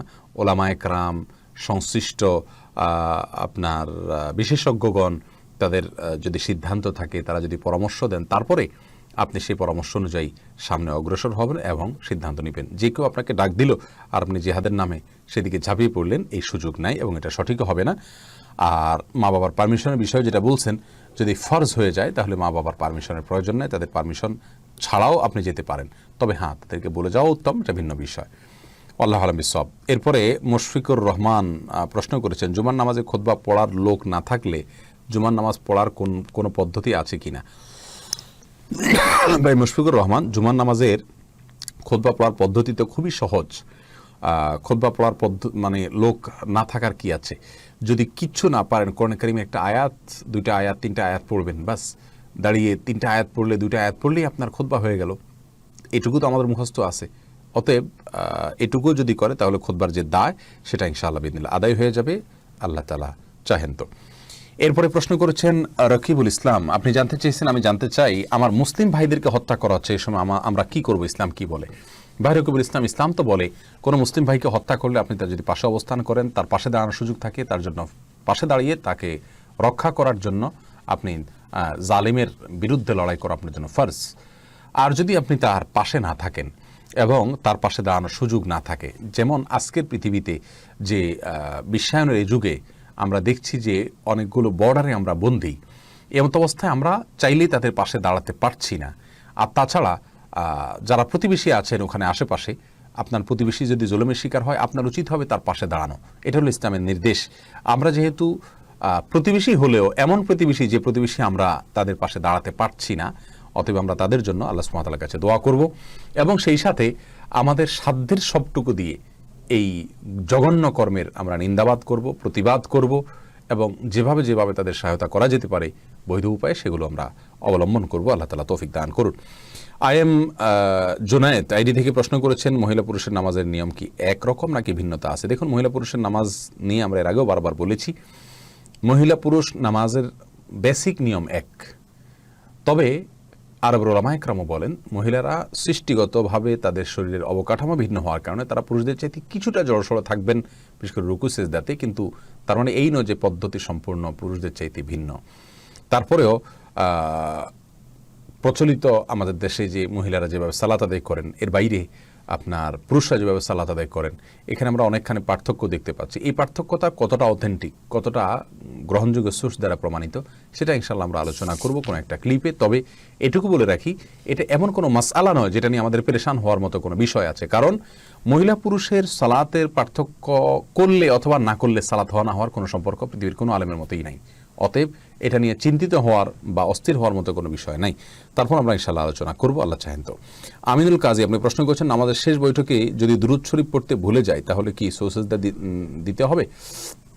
দেখুন আমিনুল কাজী, দুরূদ শরীফ পড়া ওলামায়ে হাম্বলি বা আহমদ ইবনে হাম্বল রাহিমাহুল্লাহর মাযহাবকে যারা ফলো করেন বা সৌদি আরবের স্কলার যারা আছেন, তাদের মতে আপনার বৈঠকে দুরূদ শরীফ পড়া ওয়াজিব বা ফরজ, যার কারণে এটা যদি ছুটে যায় তাহলে সেক্ষেত্রে তার ওয়াজিব হলে এটা সালাত ছুটে গেলে আপনাকে সিজদা সাহু দিতে হবে। আর আমাদের দেশে ওলামায়ে কেরামের বা হানাফি মাযহাবের ওলামায়ে কেরামের দৃষ্টিকোণ থেকে আপনার দুরূদ শরীফ পাঠ করে এটা ফরজ না, ওয়াজিব না, এটা সুন্নাহ। যেহেতু সুন্নাহ, অতএব সুন্নাহ ছুটে গেলে তার জন্য আপনাকে সিজদা সাহু দিতে হবে না। এখন কেউ বলতে পারেন যে তাহলে আমরা কোনটা গ্রহণ করব, মানব? আসলে বিষয়টা ইজতিহাদি, অর্থাৎ গবেষণামূলক। দুটোটা সিদ্ধান্তই গবেষণামূলক। পরিষ্কারভাবে কোনো হাদিস থেকে এটার ফরজ বা ওয়াজিব হওয়ার কোনো প্রমাণও পাওয়া যায় না, আবার পরিষ্কারভাবে এটা সুন্নাত এরকম কোনো শব্দ দ্বারা হাদিস আলাদা বলাও হয়নি। এটা প্রত্যেকের গবেষণার আলোকে তিনি বলেছেন। যারা বলেন সুন্নাহ তারা বলেন যে পার্টিকুলারলি নবী সাল্লাল্লাহু আলাইহি ওয়াসাল্লাম দুরূদ পড়ার জন্য সালাতের মধ্যে আলাদা নির্দেশ জারি করেন নাই, যার কারণে ওয়াজিব আমি কীভাবে বলবো? তিনি পড়েছেন সেসব সুন্নাত হবে সাধারণ অবস্থাতে। আর যারা বলেন যে ওয়াজিব বাধ্যতামূলক, তারা বলেন নবী সাল্লাল্লাহু আলাইহি ওয়াসাল্লাম বলেছেন সল্লু কামা রাআইতুমুনি উসাল্লি, তোমরা আমাকে যেভাবে সালাত আদায় করতে দেখেছো সেভাবে সালাত আদায় করো। যেহেতু তিনি নির্দেশ জারি করেছেন, অতএব তার একটা নির্দেশে, কমন নির্দেশে যে আমি যেভাবে করেছি সালাত সেভাবে করো, তাহলে পুরো সালাতটাই সেভাবে করা জরুরি। তো এক্ষেত্রে সুন্নাহ হওয়ার মতটা আমার কাছে বেশি দলিল সমৃদ্ধ মনে হয়। তার কারণ রাসূল সাল্লাল্লাহু আলাইহি ওয়াসাল্লাম বলেছেন আমি যেভাবে সালাত আদায় করেছি সেভাবে তোমরা সালাত আদায় করো। এর কারণে যদি সালাতের সবগুলো বিষয়ে ফরজ হয়ে যায় তাহলে তো সালাত আর কোনো সুন্নাত মুস্তাহাব বলতে কোনো কিছুই থাকবে না। আল্লাহু আ'লাম বিসওয়াব। এরপরে প্রশ্ন করেছেন আব্দুল কাইয়ুম বিন খালিল, আপনি জানতে চেয়েছেন টুপিবিহীন সালাত আদায় করলে কি সালাতের পরিপূর্ণ নেকি পাওয়া যাবে? ভাই আব্দুল কাইয়ুম, সালাত টুপিবিহীনভাবে আদায় করলে সালাতের পরিপূর্ণ সওয়াব আপনি পাবেন। কারণ সালাতের সাথে টুপির সম্পর্কটা আসলে আমরা যেরকম মনে করি এরকম না। কারণ হলো টুপি পরা এটাকে অনেক উলামা কেরাম সুন্নত বলেছেন, তবে সেটা সুন্নতে আদা, সুন্নতে ইবাদত নয়, অর্থাৎ অভ্যাসগত সুন্নত। নবী সাল্লাল্লাহু আলাইহি ওয়াসাল্লাম বা সাহাবীরা পড়েছেন, এটা প্রমাণ পাওয়া যায়, কিন্তু এটা পড়লে কোনো ফজিলত আছে, আলাদা কোনো নির্দেশ আছে এরকম নাই। আর নামাজের সময় মাথা ঢাকতে হবে এরকম আলাদা কোনো নির্দেশ নাই। তবে হ্যাঁ, সালাতের সময় আপনার আল্লাহ সুবহানাহু ওয়া তাআলা নির্দেশ হলো ইয়া আইয়ুহাল্লাযীনা আমানু খুযু যিনাতাকুম ইনদা কুল্লি মসজিদ, তোমরা প্রত্যেক সালাতের সময় সুন্দর পোশাক আশাক গ্রহণ করো। এখানে পোশাককে সুন্দর আবরণের সাথে বা সৌন্দর্যের সাথে আল্লাহ সুবহানাহু ওয়া তাআলা তুলনা করেছেন। তার মানে এখান থেকে উলামা একরাম বলেন যে সালাতের সময় সুন্দর এবং ভালো পোশাক ব্যবহার করা উচিত, যেটা পরে মানুষের সম্ভ্রান্ত কোনো জায়গায় যায় সাধারণত সেইভাবে। অতএব আমাদের দেশে যেহেতু সালাতে মানুষ টুপি পরে সালাত আদায় করে, টুপি ছাড়া কেউ পড়ে না, অতএব আপনি টুপি পরে সালাত আদায় করাই উত্তম আমরা বলবো। কিন্তু টুপি পরে সালাতে করতে হবে এরকম কোনো বাধ্যবাধকতা নাই। কেউ টুপি ছাড়া সালাতে করলে কোনো অসুবিধা নেই, কারণ টুপি পরাটাই ইসলাম শরীয়তে কোনো গুরুত্বপূর্ণ বিষয় নয়। এরপরে প্রশ্ন করেছেন সুকি চৌধুরী, আপনি জানতে চেয়েছেন সূরা কাহফ শুক্রবার বৃহস্পতিবার কোন সময় পাঠ করব। সূরা কাহফ আপনি বৃহস্পতিবার সন্ধ্যার পর থেকে, মাগরিবের পর থেকে আপনি একেবারে শুক্রবার সূর্য অস্ত যাওয়ার আগ পর্যন্ত পড়তে পারবেন। যদিও অনেকে বলেছেন জুমার আগে আগে পড়তে হবে, তার কোনো প্রমাণ নাই। মূলত মাগরিবের বৃহস্পতিবার মাগরিবের পর থেকে নিয়ে শুক্রবার মাগরিবের আগ পর্যন্ত আপনি সূরা কাহফ পড়তে পারবেন ইনশাআল্লাহ বিইذনিল্লাহ। এটা কি আমাদের নূর হবে আপনার জন্য, যদি হাদিসের সনদ নিয়ে অনেকেই আপত্তি তুলেছেন। মিসবাউদ্দিন প্রশ্ন করেছেন মেয়েরা নেকাব পরে অর্থাৎ মুখ ঢেকে নামাজ পড়তে পারবে কি না। মহিলারা মসজিদে যদি নামাজ পড়তে গেলে অনেকে বলে যে মুখ না খুললে নামাজ হবে না। না, মুখ না খুললে নামাজ হবে না এমন কোনো কথা নাই। বরং মেয়েরা যদি এমন কোনো জায়গায় সালাত আদায় করেন যেখানে অন্য পুরুষরা আছে, বিকল্প কোনো রাস্তা নাই, তাহলে সেক্ষেত্রে মুখকে পরিপূর্ণ না ঢেকে হলেও যথাসম্ভব তার চেহারা যাতে দেখা না সেভাবে মাথার উপরে ওড়নাকে টেনে দিয়ে তিনি সালাত আদায় করবেন, সালাত হয়ে যাবে ইনশাআল্লাহ। সিজান আহমেদ জানতে চেয়েছেন মহিলারা মাথা মাসাহ করার সময় চুল খোলা রাখবে নাকি বেঁধে রাখবে। চুল স্বাভাবিক অবস্থাতেই থাকবে। আপনার মাথা মাসা করার সময় চুল খুলে পুরা চুলের উপরে মানে মাসা করতে হবে বিষয়টা এরকম না। মাথার উপর অংশটা মাসা করলেই চলবে, অতিরিক্ত অংশ যদি বাধাও থাকে তার উপর দিয়ে মাসা করে ফেলবে, যথেষ্ট হয়ে যাবে ইনশাআল্লাহ। ইশতিয়াক আমার জানতে চেয়েছেন বেঁচে থাকা অবস্থায়, আমার প্রশ্ন হলো বাবা বেঁচে থাকা অবস্থায় ভাই তার বোনকে বিয়ে দিতে পারবে কি না। বাবা যদি বেঁচে থাকেন তাহলে সেক্ষেত্রে তিনি নিজে অভিভাবক। বাবা যদি অভিভাবকত্বের যে যোগ্যতা, এই যোগ্যতা যদি তার না থাকে, যেমন তিনি অসুস্থ, মানসিকভাবে বিকারগ্রস্ত, অথবা বাবা যদি এমন হন যে তিনি দায়িত্বশীল ভূমিকা পালন করছেন না, তার দিনদারি নেই, ইসলাম ফলো করেন না, মানে সালাত পড়েন না, অথবা তিনি দিনদার পাত্র দেখে বিয়ে দিচ্ছেন না মেয়েকে, তিনি শুধু পয়সা দেখছেন, এক কথায় মানে একজন যোগ্য অভিভাবকের দায়িত্ব বা যোগ্যতা যেটা সেটা তার নাই, এরকম যদি হয় তাহলে কিন্তু ভাই তার জায়গায় অভিভাবকত্ব করতে পারবেন। আর স্বাভাবিক অবস্থাতে বাবা থাকতে ভাই অভিভাবকত্ব করবেন না। এরপরে প্রশ্ন হলো সোহেল আহমদ, আপনি জানতে চেয়েছেন, আমি জানতে চাচ্ছিলাম যে মুসা আলাইহিস সালামকে কি ইহুদিদের নবী হিসাবে প্রেরণ করা হয়েছিল। আর আমরা যা জানি সব নবী মুসলিম ছিলেন, কিন্তু এক ভাই আমাকে বলেছেন যে মুসা আলাইহিস সালাম নাকি ইহুদি ছিলেন। দেখুন, মুসা আলাইহিস সালাম এবং তার অনুসারীদেরকে ইহুদি বলা হয়, এটা তাদের এক পূর্বপুরুষের নামে নামকরণ করা হয়েছে, এটা তাদের জাতীয় নাম। বাট সমস্ত নবীরাই ইসলামের পথে আহ্বান করেছেন। ইসলাম আল্লাহ সুবহানাহু ওয়া তাআলার কাছে আত্মসমর্পণ করার অর্থ যদি আমরা নেই, তাহলে সেক্ষেত্রে সবাই আল্লাহ সুবহানাহু ওয়া তাআলার কাছে আত্মসমর্পণের কথা বলেছেন। সমস্ত নবীদেরই কিন্তু দাওয়াতের মূল থিম সমান একই ছিল। সবাই বলেছেন ইয়া আইয়ুহান নাস কুলু লা ইলাহা ইল্লাল্লাহ তুফলিহু, এর সমর্থবোধক কথাই সবাই বলেছেন, এর প্রতি আহ্বান করেছেন, হে ইমানদাররা, হে মানুষেরা, তোমরা লা ইলাহা ইল্লাল্লাহ বলো, তাহলে সফলকাম হয়ে যাবে। এরপরে প্রশ্ন করেছেন মধু হাসান, আপনি জানতে চেয়েছেন আমার বিয়ের সময় মোহর দেওয়া হয়েছিল 2 লাখ টাকা, কিন্তু এই টাকা যে পরিশোধ করতে হবে তা আমি ভালোভাবে জানতাম না। এখন আমি টাকাগুলো পরিশোধ করতে চাই, যদিও এটা আমার জন্য কষ্টকর। আমি বিয়ের পর আমার স্ত্রীকে স্বর্ণ দিয়েছি, এখন যদি এই স্বর্ণগুলো দাম ধরে এবং 2 লাখ টাকা হতে যত বাকি থাকে তা দিয়ে মহারণা পরিশোধ করি, তাহলে কি আমার মোহর আদায় হবে? আর আমার স্ত্রী মহারণার টাকাগুলো নিতে একদম নারাজ। ভাই মধু হাসান, আপনার স্ত্রী টাকা নিতে নারাজ, তো আপনি বেঁচেই গেছেন, আপনার তো রাস্তা আলহামদুলিল্লাহ সহজ হয়েই গেল যে আপনার স্ত্রী নিজে নিতেই চাচ্ছেন না। আল্লাহ সুবহানাহু ওয়া তাআলা বলেছেন, স্ত্রী যদি তোমাদেরকে মহানা কিছু ছাড় দেয় ফাকুলুহু হানি আম্মারিয়া, তাহলে তোমরা সেটা খেতে পারো, ভোগ করতে পারো। আপনার স্ত্রীকে যেই স্বর্ণগুলো আপনি দিয়েছেন, উচিত ছিল তখনই এটাকে মহারণার বাবদ দেওয়া, তাহলে আপনি মুক্ত হয়ে যেতে পারতেন। কিন্তু যদি মহারণা বাবদ না দিয়ে থাকেন, এমনি তাকে দিয়ে থাকেন, এখন আপনি বলতেছেন আমি মহারণা হিসাবে এটাকে চেঞ্জ করব, তাহলে সেক্ষেত্রে আপনি হাদিয়াটাকে ফেরত নিয়ে আবার মহারণা হিসাবে দিতে হবে। আর নবী সাল্লাল্লাহু আলাইহি ওয়াসাল্লাম বলেছেন, মুসলিমের হাদিস, আল্লাহ ইদু ফি হিবাতিহি কালকালবি ইয়াউদু ফি কাইহি, কেউ কাউকে কিছু দান করে সেটা ফেরত নেওয়া, এটা হলো ওই কুকুরের মধ্যে যে কুকুর বমি করে আবার খায়। তার মানে জিনিসটা অত্যন্ত জঘন্য এবং অপছন্দনীয় হিসেবে দেখেছেন। আপনি স্ত্রীকে দিয়ে দিয়েছেন, ওটা হাদিয়া হয়ে গেছে, শেষ। এখন আপনি আবার ওটাকে মহারণের নিয়ত করা মানে হলো তাকে ফেরত নিয়ে তার কাছ থেকে আবার নতুন করে আরেকটা নিয়ত করা, যেটা অসুন্দর হবে। এখন আপনার সাধ্যে যেটুকু আছে সেটুকু দেন। এরপরে স্ত্রী যদি আপনাকে সন্তুষ্ট চিত্তে মনের গভীর থেকে সত্যিই তিনি মাফ করে দেন, তাহলে ইনশাল্লাহ আপনি মুক্ত হয়ে যাবেন। আর চাইলে আপনি মহারণাকে ফেরত নিয়ে, যেহেতু স্বর্ণকে আপনি ফেরত নিয়ে আপনি মহারণা হিসাবে এখন দিতে পারেন, যদিও কাজটা অনুচিত হবে, কিন্তু আপনার মহারণা আদায় হয়ে যাবে ইনশাআল্লাহ। আর ওই টাকা যদি স্ত্রী মাফ করে দেন, আপনার মুক্ত হয়ে গেল, না হলে আপনি আস্তে আস্তে দেওয়ার চেষ্টা করলেন যতটুকু সম্ভব ততটুকু। নাজবুন নাহার লিলি, আপনি জানতে চেয়েছেন কিভাবে একজন নারী নিজেকে জান্নাতি নারী হিসাবে গড়ে তুলতে পারে। বোন লিলি, একজন নারী নিজেকে জান্নাতি হিসাবে গড়ে তোলার জন্য মৌলিকভাবে 4-5টি কাজের কথা নবী সাল্লাল্লাহু আলাইহি ওয়াসাল্লাম বলেছেন। তার ভিতরে একটা হলো 5 ওয়াক্ত সালাত আদায় করা, ইজা সাল্লাতিল মারআতু খামসাহা ওয়া সামাত শাহরাহা ওয়া আতাআত বালাহা ওয়া হাফিজাত ফারজাহা। এই কয়েকটা কাজ যখন কোনো মহিলা করবে, 5 ওয়াক্ত সালাত আদায় করবে, রমজান রোজা পালন করবে, স্বামীর আনুগত্য করবে, লজ্জাস্থানের হেফাজত করবে, অর্থাৎ অশ্লীল কোনো কিছু করবে না, যে পর্দা প্রশিদের ভিতরে থাকবে, সেই জান্নাতের 8টা দরজা যে কোনোটাতে প্রবেশ করতে পারবে। তার মানে মেয়েদের জন্য জান্নাতে যাওয়া অনেক সহজ। এই বিষয়গুলোকে শুধু মাথা রাখতে হবে, সঠিকভাবে এবং সুন্দরভাবে করার চেষ্টা করতে হবে। আল্লাহ তৌফিক দান করুন। তানভীর রহমান, আপনি জানতে চেয়েছেন দিল্লির মাজলুম মা বোনদের জন্য মুসলিম যুবকদের করণীয় কি। আমরা ইতিমধ্যে 2বার বলেছি এই বিষয়ে, আরও বলবো ইনশাআল্লাহ বিদিনিল্লাহ। নূর হোসেন, আপনি জানতে চেয়েছেন ক্রিকেট খেলাকে পেশা হিসাবে নেওয়া এবং সরকারিভাবে যে স্যালারি ক্রিকেটারদের দেওয়া হয়, সেই টাকাগুলো নেওয়া ও খাওয়া কি হারাম, এবং সে টাকাগুলো কি তার স্ত্রী ছেলে মেয়েদের জন্য খাওয়া হারাম। ভাই নূর হোসেন, খেলাকে পেশা হিসেবে নেওয়া ইসলামী শরিয়ার দৃষ্টিকোণ থেকে পছন্দনীয় কিছু নয়।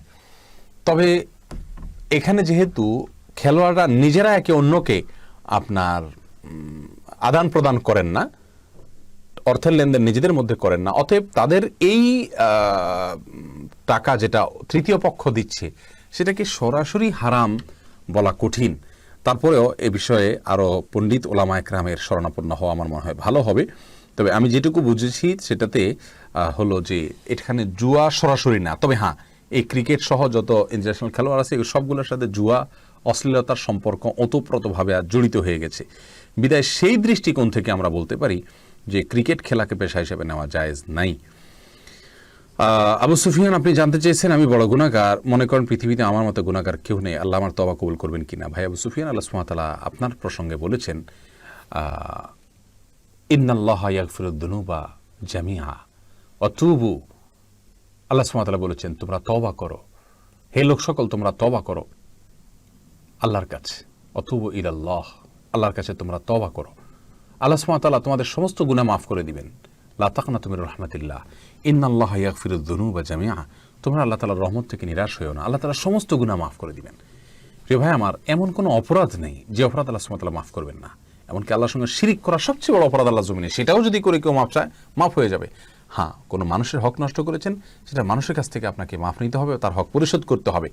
আর এছাড়া স্বাভাবিক অবস্থায় যেই কোনো অপরাধ আপনি আল্লাহর কাছে মাফ চাইবেন, ইনশাআল্লাহ বিদিনিল্লাহ সেটা ক্ষমার যোগ্য। ক্ষমার অযোগ্য অপরাধ কিছুই আল্লাহর জমিনে নাই। বিদায় নিরাশ হওয়ার কোনো কারণ নাই। আল্লাহ সুবহানাহু ওয়া তাআলা আপনাকে অবশ্যই ক্ষমা করবেন। আমরা দোয়া করি আপনার জন্য, আল্লাহ তাআলা যেন আপনার সমস্ত ভুল ত্রুটি মাফ করেন, আমাদের সবাইকে আল্লাহ তাআলা মাফ করেন। মনে রাখবেন, আমাদের ভুলের যে পাওয়ার, তার চেয়ে আল্লাহ সুবহানাহু ওয়া তাআলার ক্ষমার পাওয়ার অনেক বেশি, অনেক বেশি, অনেক বেশি। আল্লাহ সুবহানাহু ওয়া তাআলা আপনাকে তৌফিক দান করুন। জাযাকুমুল্লাহু খায়রা। এরপরে প্রশ্ন চলে আসছি ফাতেমা বেগম, জানতে চেয়েছেন জাকাত সম্পর্কে। আপনি জানতে চেয়েছেন জাকাত সম্পর্কে, জিপিএফ এর জাকাত দিতে হবে কি না। আপনার জাকাতের টাকাটা যতক্ষণ পর্যন্ত আপনার হাতে না আসবে ততক্ষণ পর্যন্ত আপনাকে এটার জাকাত দিতে হবে না। যদি আপনি যখন ইচ্ছে তখন নিতে না পারেন তাহলে সেক্ষেত্রে, তারপরেও এ বিষয়ে আরও বিস্তারিত কথা বলতে হবে ইনশাআল্লাহ বিদিন। আমরা পৃথক কোনো আলোচনা সেটা বলবো আল্লাহ চাহেন তো। আনোয়ার হোসেন জানতে চেয়েছেন বিধর্মীদের ধর্মীয় প্রতিষ্ঠানে কাজ করা যাবে কি না। বিধর্মীদের ধর্মীয় প্রতিষ্ঠানে কাজ করা অনুচিত হবে, যেহেতু তার ধর্মীয় প্রতিষ্ঠানে কাজ করা মানে হলো তার ধর্মীয় কাজ করতে তাকে প্রত্যক্ষভাবে সহযোগিতা করা, আর সেই সহযোগিতা করাটা গুনাহ হবে না। নবী আল্লাহ সুবহানাহু ওয়া তাআলা বলেছেন ওয়ালা তাআওয়ানু আলাল ইসমি ওয়াল উদওয়ান, আর তোমরা গুনাহ এবং সীমা লঙ্ঘনের কাজে একে অন্যের সহযোগিতা করো না। সেই সেন্স থেকে এটা করা অনুচিত হবে। এরপরে ইনান আহমেদ আপনি জানতে চেয়েছেন জিহাদ সম্পর্কে বলেন। ভাই ইনান, জিহাদ সম্পর্কে বলবো যে জিহাদ আল্লাহ সুবহানাহু ওয়া তাআলার মহান বিধান। জিহাদকে যদি কেউ অস্বীকার করে, তাচ্ছিল্য করে, জিহাদকে ফরজিয়াতকে তার বাধ্যবাধকতাকে অস্বীকার করে, বা এটাকে কেউ যদি বর্বর মনে করে, তাহলে সে ইসলাম থেকে খারিজ হয়ে যাবে, কাফের হয়ে যাবে। আর এই জিহাদ এটার সাথে আবার জেহাদের নামে যদি কোনো কেউ সন্ত্রাস করে, জেহাদের নামে যদি কেউ এমন কোনো কাজ করে যেটাকে জেহাদ বলা যায় না, শরীয়তের জেহাদের সংজ্ঞায় না পড়ে না, ওলামায়ে কেরাম পৃথিবীর ওলামায়ে কেরাম যদি সেটাকে জেহাদ হিসাবে আখ্যায়িত না করেন, এবং না করেন বলতে সেটা যদি ওই গ্রাউন্ড থেকে না করেন, শরীয়তের গ্রাউন্ড থেকে, তাহলে সেক্ষেত্রে সেটাকে জেহাদ না বলে আমরা সন্ত্রাসী বলবো, যদি সেটা প্রকৃত অর্থে সন্ত্রাস হয়। নিরীহ মানুষ হত্যা করা, খুন করা, নিরপরাধ মানুষ খুন করা, এবং আপনার এই টাইপের আরও যত কাজ আছে সেগুলো যদি করা হয়। বাকি এর বাইরে মূলত জেহাদের বিধানকে অস্বীকার করার কোনো সুযোগ মুসলমানের নাই। জিহাদ কখনো কখনো ফরজে আইন হয়, কখনো কখনো ফরজে কেফায়া হয়। জেহাদের আলোচনা এবং জেহাদের স্পৃহা মানুষের ভিতরে থাকতে হবে। তবে মনে রাখা উচিত যে জেহাদ ফরজ হওয়া, বিশেষ করে ফরজে আম হওয়াটা, এটা অনেকগুলো বিষয়ের উপর নির্ভর করে। আমাদের দেশে প্রচলিত যে সমাজে আমরা আছি, এই সমাজে আমরা এই দেশের মধ্যে থেকে আমাদের জেহাদ করার স্কোপ নাই। এই জন্য যে এই সমাজের ভেতরে আমরা যারা অমুসলিম আছে তাদেরকে আমাদের সরকার থাকার অনুমোদন দিয়েছেন, তারা অনুমোদিত, তারা দেশের নাগরিক, তাদের জান মাল রক্ষা করা আমাদের জন্য কর্তব্য। নবী সাল্লাল্লাহু আলাইহি ওয়াসাল্লাম বিভিন্ন হাদিস থেকে সেটি বোঝা যায়। আর এর বাইরে এখানে আপনি কার সঙ্গে জেহাদে লিপ্ত হবেন? যদি কেউ মুসলমানের ভান ধরেন কিন্তু ভেতরে ভেতরে তিনি অমুসলিম বলে আপনার মনে হয়, তাহলে মুনাফিক আত্মার সাথেও আপনি জেহাদ করার কোনো সুযোগ নাই। আত্মা ছাড়া ব্যক্তিগতভাবে কোনো মানুষ যদি অন্যায় করে, এমনকি কুফরি করে, আপনি তাকে হত্যা করে ফেললেন, এরকম যদি দায়িত্ব আপনার কাঁধে তুলে নেওয়ার অধিকার আপনাকে আমরা দেই, তাহলে সেক্ষেত্রে সারা দেশেই বিশৃঙ্খলা হবে। যার কারণে ইসলাম কোনো কেউ অপরাধ করলে তাকে বিচারিকভাবে হত্যার বা শাস্তিকে কার্যকর করার, যদি হত্যার করার মতো অপরাধ হয়, মৃত্যুর মতো অপরাধ হয়, তাহলে সেটা না হলে যে শাস্তি সেটা কার্যকর নির্দেশ করে। আমরা নিজেরা আইন হাত তুলে নিতে বলে না। এটা হলো আমাদের দেশের প্রেক্ষাপটের জন্য আমরা বললাম। তবে হ্যাঁ, মৌলিকভাবে জিহাদের ফরজিয়তের বিষয়ে আমরা বললাম। আল্লাহ তাআলা বোঝার তৌফিক দান করুন। এরপরে প্রশ্ন আমরা দেখতে পাচ্ছি এমডি সালাউদ্দিন করেছেন, সিজদায়ে সুবহান রাব্বিয়াল আলা এরপর আল্লাহুম্মা গফিরলি ওয়ারহামনি ওয়াহদিনি ওয়ারজুকনি ওয়াআফিনি পড়া যাবে কি না? সুবহান রাব্বিয়াল আলা বলার পরে এটা পড়ার জিনিস না। এই দোয়াটা তো দুই সিজদার মধ্যবর্তী জায়গায় বলার জিনিস। আপনি যদি সিজদা বলেন গুনাহ হবে না, কারণ সিজদাতে দোয়া করার কথা বলা হয়েছে। নবী সাল্লাল্লাহু আলাইহি ওয়াসাল্লাম বলেছেন যে আকরাবু মা ইয়াকুনুল আবদু মির রাব্বিহি ওয়া হুয়া সাজিদ ফাআকসিরু মিনাদ দুআ, অর্থাৎ বান্দা সিজদা আল্লাহ তাআলা সবচেয়ে নিকটবর্তী থাকে, অতএব তোমরা সেখানে বেশি বেশি আল্লাহর কাছে দোয়া করো। আপনি দোয়া করতে পারেন, তবে এইটা দোয়াটা সিজদা করাটা সুন্নত হবে না, উত্তম হবে না। উত্তম হবে দুই সিজদার মাঝখানে পড়া। নবী সাল্লাল্লাহু আলাইহি ওয়াসাল্লাম এটাকে সিজদা পড়েন নাই, দুই সিজদার মাঝখানে পড়েছেন। মোহাম্মদ মাহদি হাসান নীল আপনি প্রশ্ন করেছেন, ওমর রাদিয়াল্লাহু তাআলা আনহুকে নিয়ে 2012 সালে 30 খণ্ডের এপিসোড রিলিজ হয়, তাতে সাহাবীদের চরিত্রে অনেকে অভিনয় করেছেন, তা দেখলে গুনাহ হবে কিনা? দেখলে গুনাহ হবে না, কিন্তু এই কাজটা যারা করেছেন এটা কোনো প্রশংসনীয় কাজ আমরা বলবো না। সাহাবীদের চরিত্রে অভিনয় করা এবং এই সমস্ত মুভিতে নিশ্চয়ই শুধু হালাল দৃশ্যই থাকে না, আমার ধারণা। অতএব এরকম যদি হয় তাহলে সেক্ষেত্রে এগুলো প্রশংসনীয় নয়, ইসলামী দেশে এগুলো জায়েজ নয়। এমডি বাবু আপনি প্রশ্ন করেছেন, মুসলমানি নিয়ে জন্ম নিলে করণীয় কি? মুসলমানি নিয়ে জন্ম নেওয়া আবার কিভাবে হয় আমি জানি না। পুরুষঙ্গের উপরের অংশ যদি নাই থাকে তাহলে তো তার জন্য মুসলমানের কোনো বিধাই নেই। তবে এটাকে বিশেষ কোনো বুজুর্গি মনে করার কোনো কারণে, অনেকে মনে করেন মায়ের পেট থেকে ওইভাবে আসলে সে আল্লাহর খুব বিশেষ কোনো ওলি নেককার, এরকম কোনো ইন্ডিকেট বা আলামত এটা বহন করে না। ইসলামের দৃষ্টিকোণ থেকে এরকম কোনো কিছু বলা হয়নি। আচ্ছা, এম কে রুবেল হোসাইন আপনি জানতে চেয়েছেন ফসলের জাকাত কিভাবে দিতে হবে জানাবেন। ফসলের জাকাত আপনি দিবেন যদি ফসল নির্দিষ্ট নিসাব পরিমাণ হয়, বছরে যতবার হবে ততবার আপনাকে দিতে হবে। 16 মান যদি হয় তাহলে দিতে হবে। আবার অনেকের মতে কোনো নেশাব নাই, যাই হবে সেখান থেকে আপনাকে দিতে হবে। যদি আপনি নিজে পানি সেঞ্চন করে ফসল করে থাকেন তাহলে সেক্ষেত্রে আপনাকে 20 ভাগের 1 ভাগ দিতে হবে। আর যদি আসমানি পানি থেকে হয় তাহলে আপনাকে 10 ভাগের 1 ভাগ দিতে হবে। এরপরে প্রশ্ন করেছেন সাদিকুর রহমান চৌধুরী, আপনি জানতে চেয়েছেন সালাতুল হাজতের নামাজ কি জায়েজ? সালাতুল হাজতের নামাজ বলতে ভিন্ন কোনো বিশেষ পদ্ধতির নামাজ বিশুদ্ধ হাদিস দ্বারা বর্ণিত নাই। তবে হ্যাঁ, আল্লাহ সুবহানাহু ওয়া তাআলা বলেছেন তোমরা আল্লাহ সুবহানাহু ওয়া তাআলার কাছে সাহায্য চাও, ওয়াস্তাঈনু বিস-সাবরি ওয়াস-সালাহ, সবর এবং সালাতের মাধ্যমে। যে কারণে আপনার যে কোনো বিপদ আসবে আপনি সালাতে দাঁড়িয়ে যাবেন। নবী সাল্লাল্লাহু আলাইহি ওয়াসাল্লাম সম্পর্কে এক সাহাবী বলেছেন কানা ইযা হাযাবাহু আমরুন ফাযা ইলা সালাহ, নবী সাল্লাল্লাহু আলাইহি ওয়াসাল্লাম যখন কোনো বিপদগ্রস্ত হতেন সাথে সাথে তিনি সালাতে দাঁড়িয়ে যেতেন। সেই হিসাবে আপনি 2 রাকাত বা 4 রাকাত যে কোনো সংখ্যক সালাত আপনি বিপদে আসলে নফল সালাত পড়বেন, পড়ে আল্লাহর কাছে সাহায্য চাইবেন। বিশেষ কোনো ফরম্যাটে এই সালাত বিশুদ্ধ কোনো হাদিস দ্বারা প্রমাণিত নয়। নাসিম পারভেজ জানতে চেয়েছেন জীবনে কম বেশি অনেক গুনাহ করেছি, খাসভাবে ফিরতে চাই ও আল্লাহর খাস বান্দা হতে চাই, কোনো উপায় আছে কি? ভাই নাসিম পারভেজ, আল্লাহ তাআলা আপনার গুনাহগুলো মাফ করুন, তওবা করবেন, তওবা করে ফিরে আসবেন, বান্দার হক থাকলে সেগুলো ফেরত দিয়ে দিবেন, সালাতকে সবচেয়ে গুরুত্বের সাথে করবেন, হালাল ইনকামের দিকে খুব বেশি খেয়াল রাখবেন এবং সেই সাথে আপনি কোরআন সুন্নাহ বর্ণিত জিকিরগুলো নিয়মিত করার চেষ্টা করবেন, নেককার এবং ভালো মানুষদের সাথে থাকবেন। ইনশাআল্লাহ বিইذনিল্লাহ এই পথগুলো আপনাকে সত্যের পথে সুন্দরের পথে পরিচালিত করবে। এরপরে প্রশ্ন করেছেন মুসাদ্দিক হোসেন, বর্তমানে ব্যাংকে চাকরি করা কি হালাল? শুধু ব্যাংকে চাকরি করা হারাম হবে? ইসলামী ব্যাংকগুলোতে চাকরি করা জায়েজ হবে যদি বিকল্পের চাইতে ভালো কোনো চাকরি না থাকে। হাফিজ আল আসাদ, আপনি জানতে চেয়েছেন ফরজ ও সুন্নত নামাজের সিজদায় কোরআনের দোয়া পড়ার হুকুম কি? ফরজের বা সুন্নতের যে কোনো নামাজের সিজদায় কোরআন আয়াত পড়া নিষেধ। নবী সাল্লাল্লাহু আলাইহি ওয়াসাল্লাম স্পষ্টভাবে নিষেধ করেছেন, কোরআন আয়াত সিজদায় পড়া যাবে না। মোহাম্মদ জাফরুল্লাহ জসিম জানতে চেয়েছেন ইস্তেখারা কিভাবে করতে হয়? ভাই জাফরুল্লাহ জসিম, ইস্তেখারা করার সুন্নাহ পদ্ধতি সম্পর্কে একজন সাহাবী বলেছেন নবী সাল্লাল্লাহু আলাইহি ওয়াসাল্লাম আমাদেরকে ইস্তেখারা শিক্ষা দিতেন, যেভাবে সালাত কোরআনের একটা সূরা শেখানো হয় ঠিক তেভাবে ধরে ধরে তিনি ইস্তেখারা সালাত শিক্ষা দিয়েছেন। কীভাবে শিক্ষা দিয়েছেন সে প্রসঙ্গে সাহাবী বলেছেন যে তিনি আমাদেরকে ইস্তেখারা সালাত শিক্ষা দিয়েছেন এভাবে যে যখন কোনো বিষয় আমরা সিদ্ধান্ত নিতে যাব এবং দুনিয়াবী বিষয়ে সিদ্ধান্তহীনতা আমরা ভুগবো, আমরা 2 রাকাত সালাত আদায় করব, এরপরে পড়বো আল্লাহুম্মা ইন্নী আস্তাখিরুকা বিইলমিকা ওয়া আস্তাকদিরুকা বিকুদরাতিকা ওয়া আসআলুকা মিন ফাদলিকাল আযীম ফাইন্নাকা তাকদিরু ওয়া লা আকদির ওয়া তা'লামু ওয়া লা আ'লাম ওয়া আনতা আল্লামুল গুয়ুব আল্লাহুম্মা ইন কুনতা তা'লামু আন্না হাযাল আমর খায়রুল লি ফি দীনি ওয়া মা'আশি ওয়া আকিবাতি আমরি ফায়াসসিরহু লি ওয়া ইন কুনতা তা'লামু আন্না হাযাল আমর শাররুল লি ফি দীনি ওয়া মা'আশি ওয়া আকিবাতি আমরি ফাসরিফনি আনহু ওয়াসরিফহু আন্নি ওয়াকদুর লি আল খায়র হাইযু কান সুম্মা রদিনি বি। এই দোয়াটি পড়বে 2 রাকাত সালাতের পরে, অর্থ বুঝে পড়ার চেষ্টা করবে। হাজাল আমরা যখন বলবে তখন যেই কাজের জন্য ইস্তেখারা করতে চাচ্ছে ওই কাজের কথা মনে আনবে, বাস। এটা হলো ইস্তেখারার সুন্নাহ পদ্ধতি যেটা নবী সাল্লাল্লাহু আলাইহি ওয়াসাল্লাম আমাদেরকে শিক্ষা দিয়েছেন। এরপরে প্রশ্ন হাফিজ আল আসাদ, আপনি জানতে চেয়েছেন ফরজ ও সুন্নাত নামাজের সিজদায় কোরআনে তো আমরা বলেছি এটা। এরপরে সালাউদ্দিন, আপনি জানতে চেয়েছেন আমাদের দেশে হুজুররা সব কিছুতে দলিল দিয়ে কথা বলে, কার কথা আমরা নিব? আমরা বিদেশে এত কিছু দেখি না। ভাই সালাউদ্দিন, আপনি যদি দলিল বুঝে থাকেন, যে কোনো আলিম আপনাকে দলিল দিয়ে যদি কোনো কথা বলে থাকে আপনি সেটা মানতে পারেন এবং আপনি যদি বিবেক খরচ করবেন, দুইজনের মধ্যে যদি মত পার্থক্য হয় কার কথাটা বেশি আপনার কোরআন এবং হাদিসের সাথে সামঞ্জস্যপূর্ণ, কোরআন এবং হাদিসের দলিল দ্বারা বেশি সমৃদ্ধ কোনটা, সেটা আপনি আপনার বিবেক খরচ করে অনুমান করে আপনি নির্ধারণ করার চেষ্টা করবেন। ইনশাআল্লাহ বিইذনিল্লাহ আপনি যদি সঠিকটা উদ্ধার নাও করতে পারেন আল্লাহ সুবহানাহু ওয়া তাআলা আপনাকে মাফ করবেন যদি আপনার বুঝটা সঠিক নাও হয়, কিন্তু আপনার বিবেকের সবটুকুকে ব্যয় করতে হবে, চেষ্টা করতে হবে যাতে আপনি সঠিকটা উদ্ধার করতে পারেন। আল্লাহ তাআলা তৌফিক দান করুন।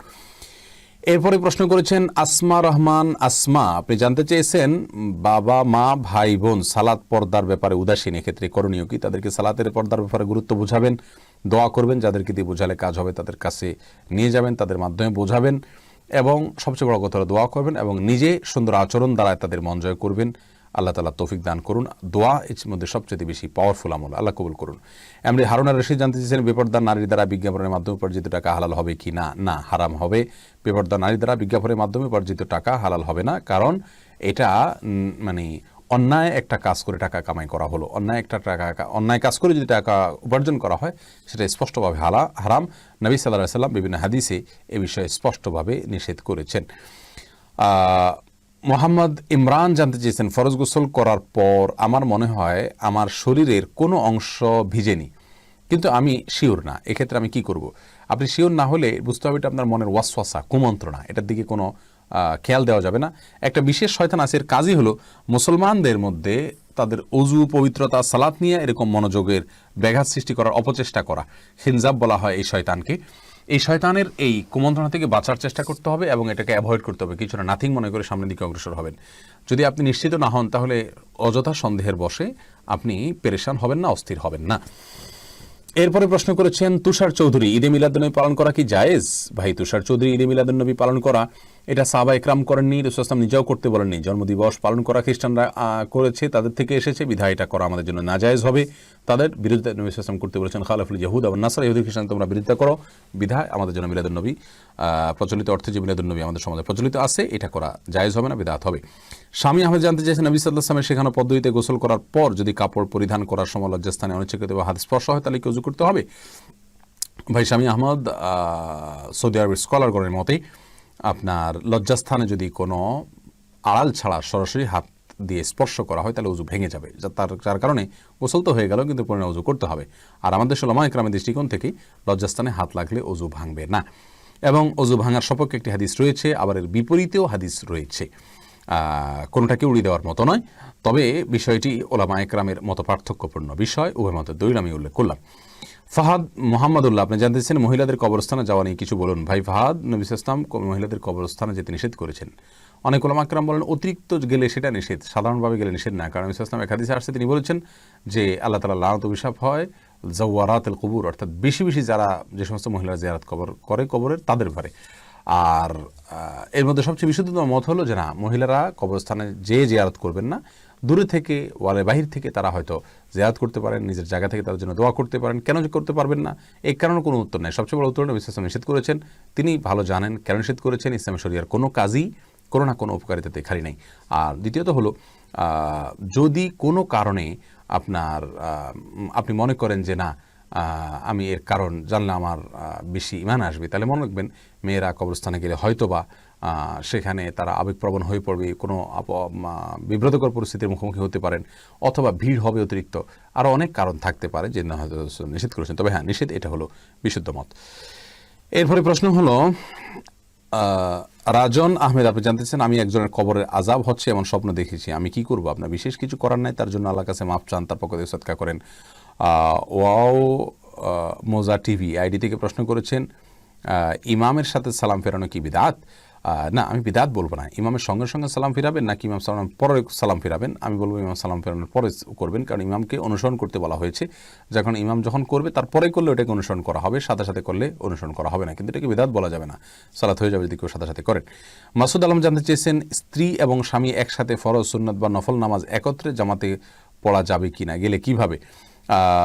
পারবেন। স্বামী বা পুরুষ সামনে থাকবেন আর পিছনে স্ত্রী থাকবেন, মেয়েরা যে কাতারে থাকবেন সে কাতারে বালেগ কোনো ছেলেরা থাকবেন না, ছেলেদের কাতার আলাদা হবে, মেয়েদের কাতার আলাদা হবে, এভাবে করলে করতে পারেন, সুবিধা নেই। ওয়াজুর রহমান, আপনি জানতে চেয়েছেন মুসলিম দেশ থেকে অমুসলিম দেশে বসবাস করার হুকুম কি? শরীরের দৃষ্টিতে উত্তর আশা করছি।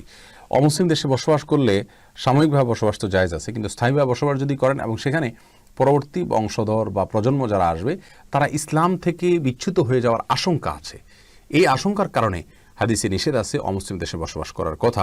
কিন্তু আজকের পৃথিবীর যে অমুসলিম দেশগুলো, এগুলো দেখা যায় যে আসলে এগুলো পরিপূর্ণ মানে সে অর্থে অমুসলিম দেশ বলাও কঠিন।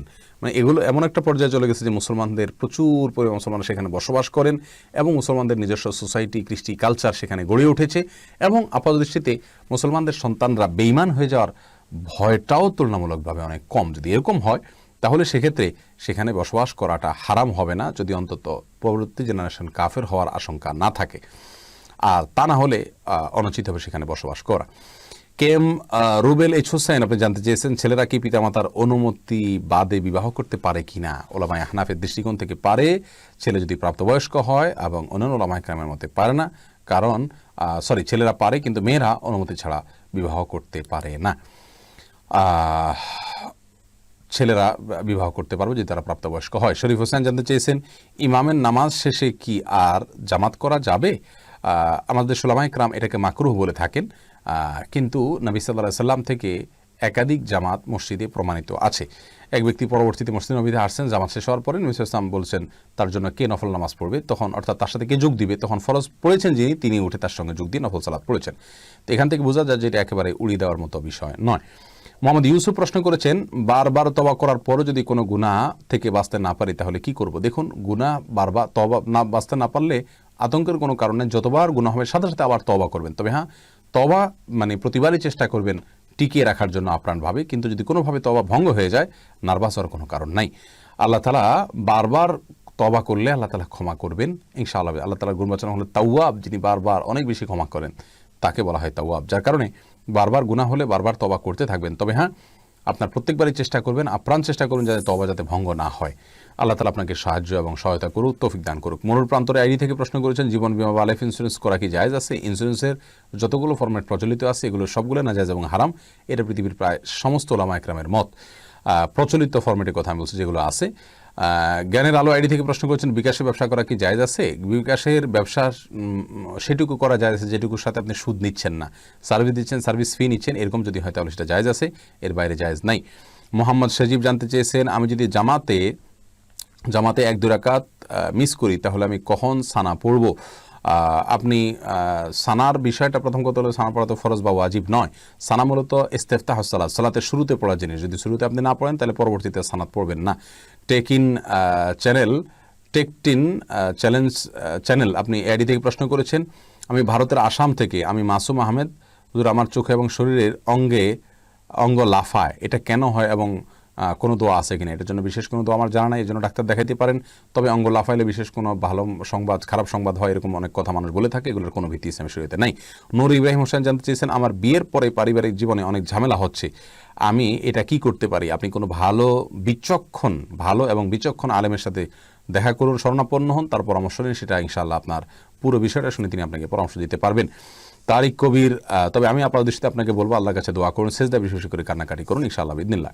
তারিক কবির আপনি জানতে চেয়েছেন, এনজিও কি হারাম? এনজিও হারাম হবে কেন? নন গভর্নমেন্ট অর্গানাইজেশন, এটা তো হারামের কিছু নাই। এনজিওর কার্যক্রমের উপর নির্ভর করবে হালাল হবে নাকি হারাম হবে। যদি খারাপ কার্যক্রম করে তাহলে সে এনজিওর কার্যক্রম হারাম হবে, আর না হলে না। আলেমুল হোসেন জানতে চেয়েছেন, আমি ভারত থেকে বলছি, বর্তমান পরিস্থিতি আমাদের করণীয় কি হবে? আমরা ইনশাআল্লাহ আপনাদের করণীয় প্রসঙ্গে কোনো একটা ভিডিও ক্লিপও বলবো। তবে সবচেয়ে বড় কথা হলো, আপনাদের দেশে ওলামায়ে কেরাম আপনাদের পরিস্থিতি সবচেয়ে ভালো ওয়াকিফাল, তাদের কাছ থেকে আপনারা সমাধান জানার চেষ্টা করলে সেটা ভালো হবে। তারা জায়গায় আছেন, তারা ভালো বলতে পারবেন। এরপরে হাফরাজ শফিকুল শফিকুল আপনি জানতে চেয়েছেন, একজন স্টুডিও ব্যবসায়ী আমার ব্যবসায়ের দরকারি ছবি ছাড়া উঠাই না। আচ্ছা, আপনি স্টুডিও ব্যবসায় দরকার ছবি ছাড়া উঠান না, ইসলামের দৃষ্টিতে জায়েজ হবে কিনা? হ্যাঁ, যদি এরকম হয় তাহলে জায়েজ হবে ইনশাআল্লাহ। এমডি রিয়াদ হাসান রাসেব আপনি জানতে চেয়েছেন, আত্মহত্যা করা ব্যক্তির কি জান্নাতে যাবে? আত্মহত্যা করা ব্যক্তির জন্য কি দোয়া করা যাবে? দোয়া অবশ্যই করা যাবে, তবে আত্মহত্যা করা কবিরা গুনাহ, আপাত দৃষ্টিতে জাহান্নামে যাবে বলে মনে হয়, কিন্তু আল্লাহ তাআলা চাইলে তাকে ক্ষমা করে দিতে পারেন। ফাতেমা খাতুন জানতে চেয়েছেন, এখনও কি সময় আসেনি বিশ্ব মুসলিমদের জন্য কুনুতে নাযিলা পড়ার? কুনুতে নাযিলা পড়ার সময় আর বহুত আগেই হয়েছে, সবাই কুনুতে নাযিলা পড়া উচিত প্রত্যেক মসজিদ থেকে। আল্লাহ তাআলা আমাদের সেই তৌফিক দান করুন। প্রিয় দর্শক, দেখতে দেখতে আমাদের নির্দিষ্ট সময় শেষ হয়ে গেছে। চেষ্টা করেছি অনেকগুলো প্রশ্ন উত্তর দেওয়ার জন্য, তারপরেও প্রতিবারের মতো এবারও অনেকগুলো প্রশ্ন রয়ে গেছে যেগুলোর উত্তর আমরা দিতে পারিনি, আমাদেরকে ক্ষমা সুন্দর দৃষ্টিতে দেখবেন। প্রিয় দর্শক, একেবারে শেষ প্রান্তে আসুন্নাহ ফাউন্ডেশন স্টুডিও থেকে আপনাদের উদ্দেশ্যে সরাসরি প্রশ্নোত্তরমূলক অনুষ্ঠানের আজকের এই পর্বে আমরা বিদায় নেওয়ার আগে আবারও শুকরিয়া জানাচ্ছি সে সমস্ত ভাইদেরকে যারা আমাদের লাইভ অনুষ্ঠানকে সুন্দরভাবে সম্প্রচার করবার জন্য একটা উন্নত পিসি, সিপিইউ এবং সেই সাথে আপনার একটা প্রোগ্রাম এবং আরও কিছু যন্ত্রপাতি ইত্যাদি আমাদের কেনার প্রয়োজন হয়েছে। সেগুলো কেনাতে যারা সাহায্য করেছেন, সহায়তা করেছেন, আল্লাহ সুবহানাহু ওয়া তাআলা আপনাদেরকে এই জন্য সর্বোত্তম বিনিময় দান করুন। আলহামদুলিল্লাহ, আমরা নির্বিঘ্নে আজকের লাইভটি শেষ করতে পেরেছি। আশা করছি পরবর্তী লাইভগুলো এভাবে আমরা নির্বিঘ্ন করব। আর মনে রাখবেন, যেহেতু এশার সালাত একটু পিছিয়ে গেছে, আমরা ইনশাআল্লাহ রাত 9টায় লাইভ করব এখন থেকে প্রতি সপ্তাহে, যদি আল্লাহ তাআলা আমাদেরকে তৌফিক দান করেন। আর কখনো পরিবর্তন হলে আমরা আপনাদেরকে জানাবো। সেই সাথে ভারতের দিল্লিতে মাজলুম মুসলমানদের জন্য আবার দোয়া করছি আল্লাহ সুবহানাহু ওয়া তাআলার কাছে। মসজিদে কুনুতে নাযিলা হওয়া উচিত এবং আল্লাহ সুবহানাহু ওয়া তাআলার কাছে দোয়া করা উচিত। আল্লাহ তাআলা আমাদের ভাই বোনদের সাহায্য করুন, জালেমদের কালো হাত আল্লাহ তাআলা গুড়িয়ে দিন, আমাদের মাজলুম ভাই বোনদেরকে আল্লাহ তাআলা মনোবলকে চাঙ্গা করে দিন। যারা মৃত্যুবরণ করেছেন জালেমদের জুলুমে শিকার হয়ে, আল্লাহ তাআলা তাদেরকে শাহাদাতের মর্যাদা দান করুন। প্রিয় দর্শক, আজকের মতো এখানে বিদায় নিচ্ছি। কথা হবে ইনশাআল্লাহ